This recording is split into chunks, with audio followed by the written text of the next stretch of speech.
It's already over. The party's quiet, the confetti's swept up, the lights are off, and somebody just walked in and turned the cameras back on. Because the part the owl can't prayed you'd scroll past, it just leaked.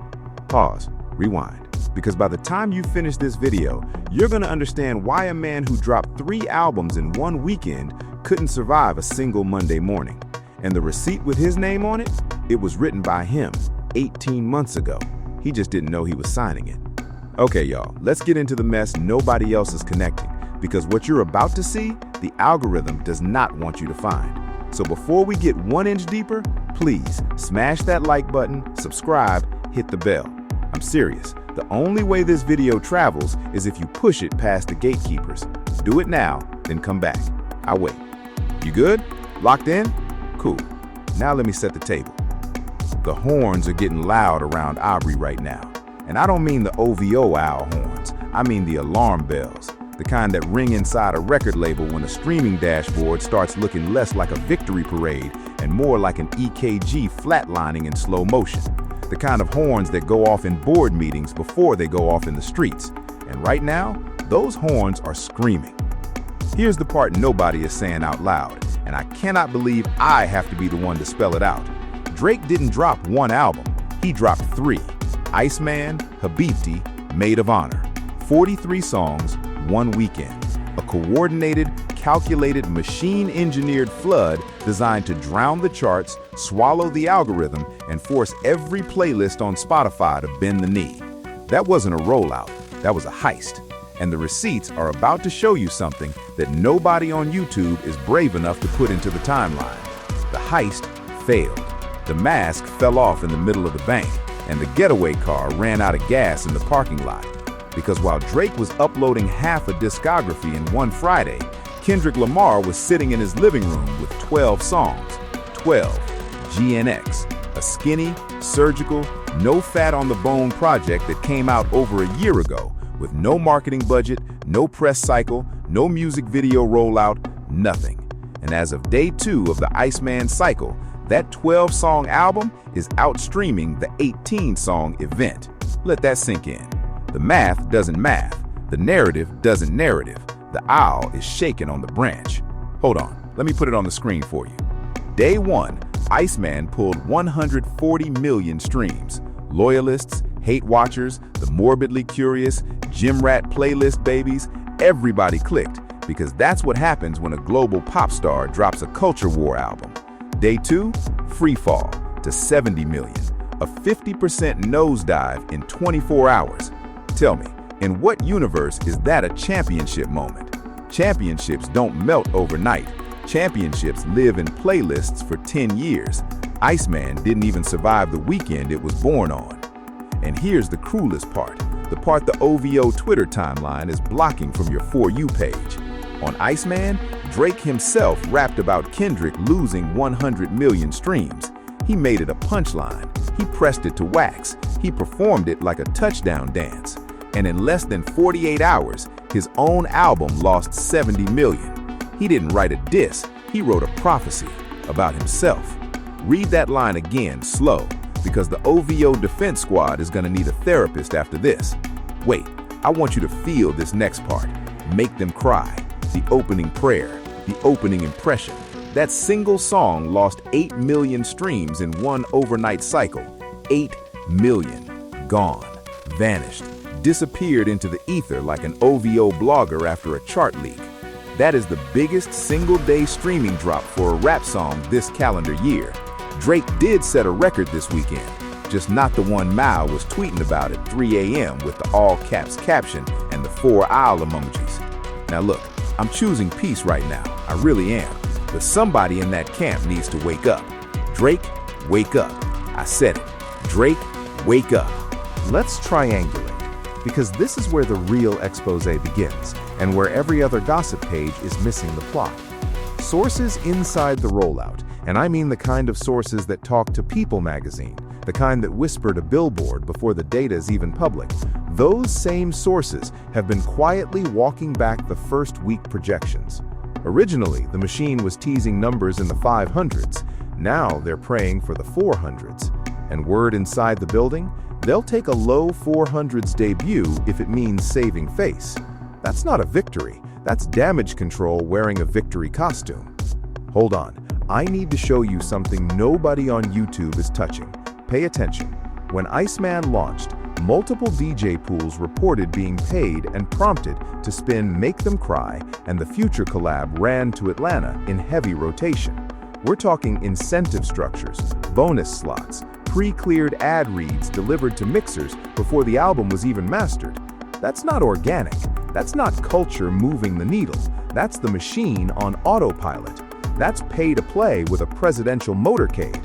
And it still couldn't outstream a 12-song album from a year ago. No payola scaffolding, no 3-album buffet, just bars, just culture, just Kendrick. Don't move. The next part gets worse. Because while Iceman is hemorrhaging streams on the front page, the other 2 albums in the trilogy are dying quietly in the back alley. Habibti, Day 2, 6.8 million US Spotify streams. Maid of Honor, 6.6. Globally, those 2 albums sit at 16 and 15 million combined.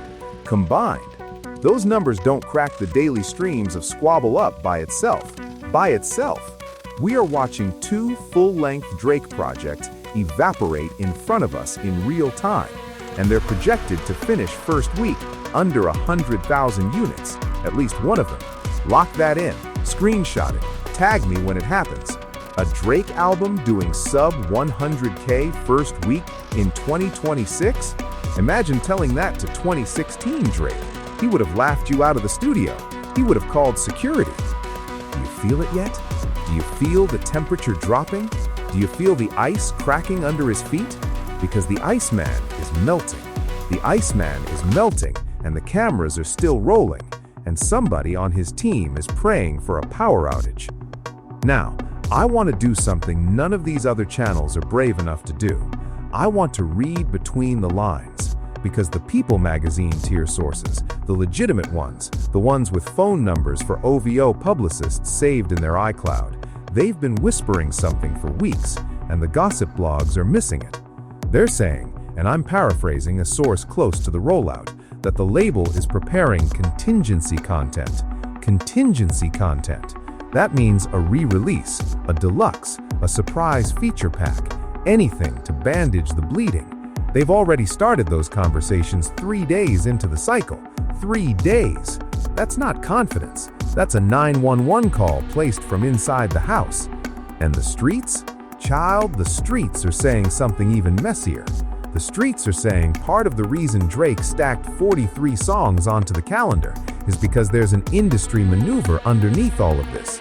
A deal fulfillment play, a unit count obligation, a contractual flood designed to satisfy a number on a piece of paper, not to feed the culture. The OVO stands don't want to hear that, but if everything was going well, why was the album dropped in 3 pieces with no clear lead single, no rollout single hitting top 10? Why does it feel like a corporation panic shipping inventory before a fiscal quarter closes the books? That's not a rollout, that's a clearance sale at the end of the season. Everything must go. And if that's true, and I'm not confirming, I'm not denying, I'm just laying it on the table the way Tisa would, then OVO didn't celebrate an album this weekend. They celebrated a quota. Okay, breathe. I know this is a lot, but we're nowhere near done. The receipts keep stacking. Let's talk about the comparison everybody's too scared to make. Drake versus Drake. Forget Kendrick for one whole minute, because even by Drake's own past metrics, Iceman is underperforming. Certified Lover Boy had a 41% day 2 drop. Iceman just hit 50. For All the Dogs went from 108 million to 75. And even that, a project everybody agreed was a mid-tier disaster, outstreamed Iceman on day 2. We are watching a Drake album get lapped by Drake's own flop. Read that line again, slowly, because the OVO Defense Squad is about to need a group therapy chain. And the kicker? GNX, the album Kendrick dropped over a year ago, just climbed back into the Spotify top 10. Not because Kendrick released a single, not because TDE bought ads, not because PG Lang ran a press cycle, but because Drake released 3 albums dissing Kendrick and the audience responded by going to stream Kendrick. GNX leapfrogged the fall-off. It leapfrogged Kanye's new project. Two of the biggest releases of the year passed by a one-year-old surprise drop with 12 songs and zero marketing budget. That is heat. That is unprecedented. Write the textbook, lock it in a museum heat. A year-old album with no new singles, no new visuals, no fresh press cycle, climbing the charts because its rival tried to bury it and accidentally watered it instead. You cannot script this. You cannot pay for this. This is pure, organic, audience-driven cultural correction in real time. If you put this scenario in a writer's room, the network would say it's too unrealistic. Nobody would believe a rivalry could swing this hard. And yet, here we are, live, streaming, documented. Spotify won't even let them hide it anymore. Smash that like button. I'm serious, because this next part is the one OVO is begging you not to see. Here's where it goes nuclear. I'm coining a term tonight. Write it down. What we are watching is something I'm naming post-victory rot. Post-victory rot. When you spend 2 years preparing a comeback, you stack the deck, you flood the algorithm, you call in every favor in your label Rolodex, you let your friends in radio run interference, you let your favorite bloggers run cover, and you still lose on day 2? That's not a setback. That's rot. That's structural. That's the kind of failure that doesn't bounce back because the machine is already at max output. There is no second gear. There is no plan B in the playbook because the playbook was written for an artist who doesn't exist anymore. Kendrick has a second gear. Kendrick has a third gear. Kendrick has a stadium tour. And this is the kill shot. Write it down. Aubrey Graham, allegedly the biggest rapper alive, has never headlined a stadium under his own name. 2 decades in, 20 studio years, never sold out a stadium solo. Not in Toronto, not in London, not in Los Angeles. Never. Meanwhile, Kendrick just announced a stadium run off the back of GNX and is selling out arenas the OVO camp couldn't afford to rent for a sound check. So when the defense squad swings into your comments, ask them one thing. Name one Drake stadium tour. Watch the silence. Watch the deflection.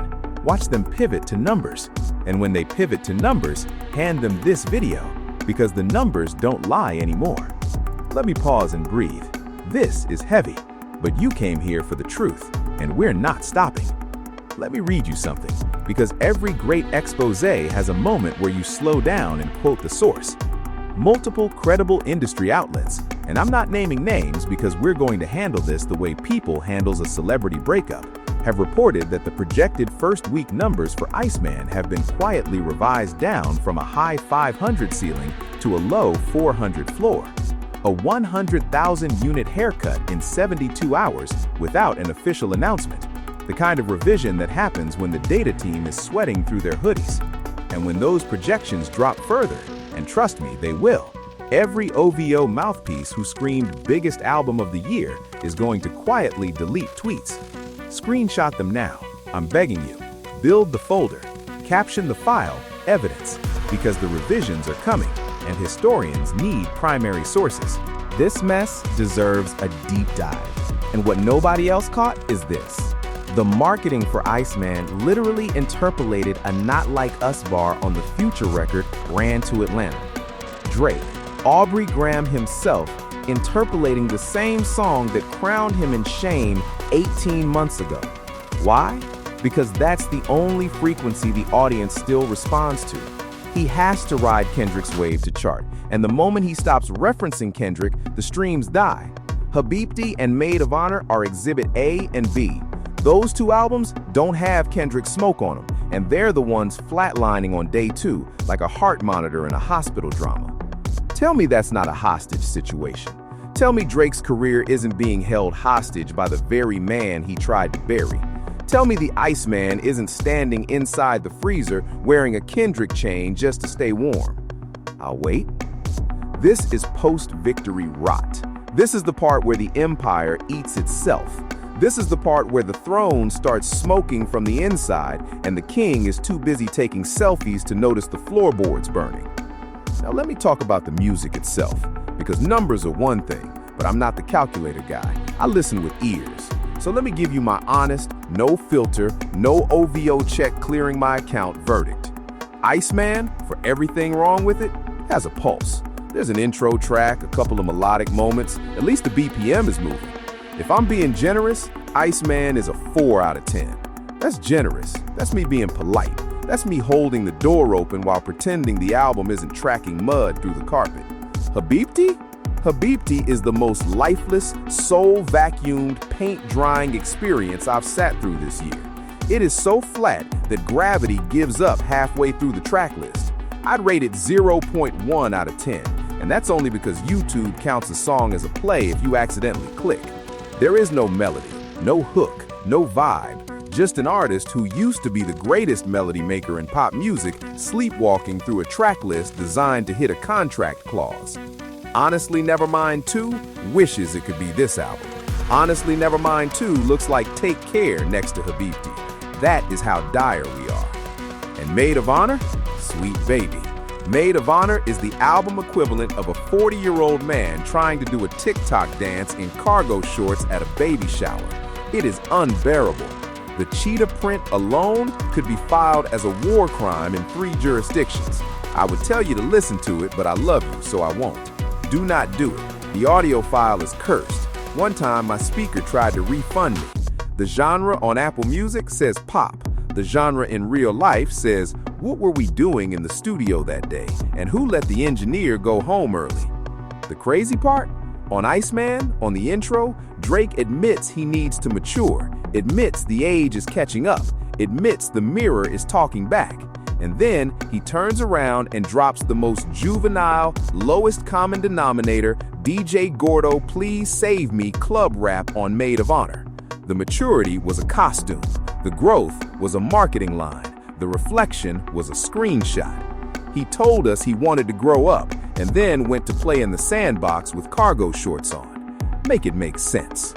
Hold on, I'm gonna rewind that, because here's the angle I haven't even gotten to yet, and it's the angle that flips this whole story upside down. You want to know who is profiting most off Iceman? It is not Drake. It is not OVO. It is not Universal. It is Kendrick Lamar. Every single time Drake says mid, mid, mid, skip, skip, skip. Every time he references GNX. Every time he interpolates a Not Like Us bar, Kendrick's catalog gets a streaming bump. The algorithm is now hardwired to surface Kendrick's music every time Drake's name trends. Drake is literally working for Kendrick's quarterly royalty checks, free of charge, with a smile, on his own album. It might be the most expensive marketing campaign Kendrick never paid for. 43 songs, 3 album titles, a whole rollout budget funding the opposition. That is post-victory rot. That is the prophecy fulfilling itself in slow motion. That is a man digging the hole, jumping in, and then crying that there's no ladder. Speculation, speculation, speculation. Hear me out, because somebody in the comments is about to call this rumor mongering, and I want to get ahead of them. This is industry chatter. This is the noise behind the noise. This is what gets whispered in green rooms and Ubers between meetings.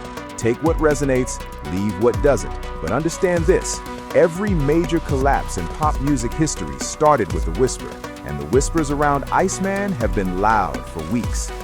The next thing I'm about to say is rumor flavored, and I want to be honest about it. The whisper inside the industry, and I'm hearing this from more than one place, so I'm putting it on the board, is that there are internal conversations about Drake taking an extended pause after the Iceman cycle. Not a retirement, not a Frank Ocean situation, but a strategic withdrawal, a let the air clear reset. Because the data team supposedly told the camp that another rollout this calendar year would be catastrophic. Catastrophic. Their word, not mine. Take it with a grain of salt, but also write it down. Because when it happens, you saw it here, and the OVO bloggers will pretend they reported it. They didn't. You and I will know. Here's a rehook, because I know your attention is starting to drift, and I love you and I need you locked in for the finale. Drake fans, OVO defenders, snack lovers, OWL PFP warriors, I see you. I'm not mocking you, I'm pleading with you. Please put the calculator down, just for a second, because the entire identity of your fandom was built on a number on a screen, a streaming count, a billboard placement, a first-week SPS metric. And the moment those numbers stop working in your favor, you have nothing to defend him with. No stadium tours, no cultural moments, no quotable verses from the last 3 years, no humble equivalent, no not like us equivalent. You built your house on a spreadsheet, and the spreadsheet is on fire. That is the trap of being a numbers fan. Numbers can always turn on you. Art doesn't turn on you. Culture doesn't turn on you. But a stream count is a weather forecast, and the forecast just turned cold. Now, here's the part that's going to make somebody mad in the comments. Good, get mad, because what I'm about to say is true. The bigger story isn't Iceman flopping. The bigger story is that the machine flopped. The promotional industrial complex that has been propping up Drake for a decade. The Spotify backroom relationships, the Apple Music banner placements, the playlisting deals, the DJ pool incentives, the TikTok seeding budgets, the Instagram trend manufacturing. That entire ecosystem just got publicly humiliated by a 12-song album from a year ago. The machine couldn't save him. The machine showed up, did everything it knows how to do, and still got outpaced by a guy who doesn't even need to release new music to win. That is the headline. That is the real expose. That is the part every other gossip channel is missing because they're too busy chasing the streaming number and ignoring the structure underneath it. The machine lost to the man. The machine that birthed the modern pop star. The machine that wrote the playbook for first-week dominance. The machine that turned streams into currency. That machine just lost a public, televised, fully documented fight to an artist who refused to play its game. And if the machine can lose, what does that mean for every artist underneath Drake who depends on that same machine for their career? It means the formula is broken. It means the algorithm has been read. It means the audience has matured past the trick. And once the audience figures out the trick, you cannot unring that bell. You cannot put the magic back in the hat. The rabbit walked. This is bigger than Drake. This is bigger than Kendrick. This is an industry reset happening in real time. And the Iceman album is the smoking gun lying on the table with the fingerprints still warm. I told you we'd get here, so let me close this out with predictions. 3 of them, free of charge. Lock them in, tag me when they hit. Prediction 1. Iceman finishes its first week in the low 400s, possibly upper 300s, well below the projections OVO leaked to the press. The pure sales number will be embarrassingly small relative to the marketing spend. Prediction 2. Habibti or Maid of Honor, one of them, possibly both, finishes first week under 100,000 units. A Drake album, sub 100K. Mark the date, screenshot the video. The OVO defense will pivot to, he didn't promote those, but those are Drake albums, and Drake never apologized for releasing them as Drake. Prediction 3. Within the next 90 days, you will hear the words Deluxe Edition or Surprise Drop attached to Iceman, because the bleeding will be too loud to ignore, and the only Band-Aid the machine has left is more content, more slop, more flooding. Watch, wait, tag me. If I'm wrong on any of these, come back, drag me, I'll take it on the chin, but you and I both know I'm not wrong. Now here's the final twist, the one I promised in the hook, the one I almost didn't include, but I have to, because it puts a bow on everything. The reason Drake's albums are free-falling isn't because Kendrick is better, even though he is. It isn't because the songs are bad, even though they are. It isn't because the machine failed, even though it did. The reason is simpler and darker. The audience finally got tired of being manipulated. Read that again, burn it into your brain, because that is the only sentence that explains every chart drop, every meme, every quiet exit from the OVO timeline, every silent unfollow on Drake's IG this weekend. The audience figured out the game. They saw the 43 songs. They saw the contract flood. They saw the manufactured controversy. They saw Drake interpolating Kendrick to chase Kendrick's relevance. They saw all of it. And for the first time in his career, the audience said no. That is the obituary of the Iceman rollout in one sentence. The audience said no. And once an audience says no, it does not say yes easily. Just ask MC Hammer. Just ask Ja Rule. Just ask every artist who once owned the radio and woke up one Tuesday and found out the radio had moved on without him. The radio doesn't send a goodbye text. The radio just stops calling. And one day you check your phone and realize it has been quiet for a very long time. The Iceman didn't melt because of Kendrick. The Iceman melted because the audience walked away from the freezer. They closed the door behind them, and they took the playlist with them. Drop a comment. Tell me, are you seeing what I'm seeing, or do you think OVO can pull off some miracle salvage operation? Either way, I want to hear it. I read every comment that doesn't sound like a bot. And if you made it this deep into the video, and I see you, I see your watch time, I love you for it, then go ahead, smash the like, smash subscribe, hit that bell, because within 7 days, the next chapter of this saga drops, and you do not want to miss it. Receipts will be ready, sources will be talking, the screenshots will be screenshotting.